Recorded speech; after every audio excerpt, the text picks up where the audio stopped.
Hola tout le monde, aujourd'hui on se retrouve pour parler aménagement du territoire et inégalité finalement et contraste. Donc on commence tout de suite avec finalement les villes. Paris reste la capitale dynamique et elle concentre les activités tout comme les aires urbaines. Ensuite, on enchaîne finalement avec des façades maritimes. Ces façades maritimes favorisent les échanges avec le reste du monde et sont encore finalement dynamiques comparées à certains espaces. Des espaces dynamiques, on les retrouve où? Eh bien, ce sont finalement autour des aires urbaines et finalement autour des zones où il peut y avoir des échanges. Donc finalement, on peut faire une diagonale Bordeaux-Lille et au-dessus. Et finalement, ensuite, il faut faire Strasbourg-Montpellier. Et autour de certaines villes comme Toulouse avec l'aérospatiale.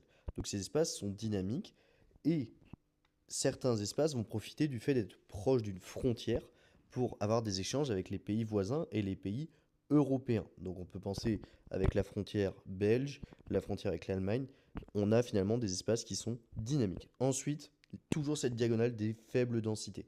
Là, on va avoir des espaces finalement qui sont un petit peu en crise, voire complètement en déprise, selon les cas. Des espaces plus spécifiques que vous verrez dans un chapitre dédié, les territoires ultramarins. Et pour compenser ces difficultés, eh bien, on a des axes de transport, les autoroutes ou les LGV, pensez à celles que nous avons étudiées, Paris-Bordeaux. Les aéroports qui permettent de relier le reste du monde et les territoires français, donc bien évidemment là encore dominé par le Grand Paris. Les principaux ports, Marseille, on a également Saint-Nazaire, Le Havre et Rouen, ou encore Dunkerque et Calais.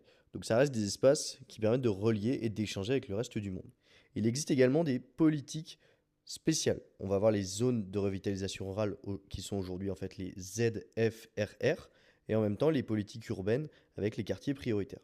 On n'oublie pas également finalement les aides de l'UE aux régions périphériques qui permettent d'aider ces territoires finalement aux besoins spécifiques. Et on se voit pour une prochaine vidéo. Allez, ciao!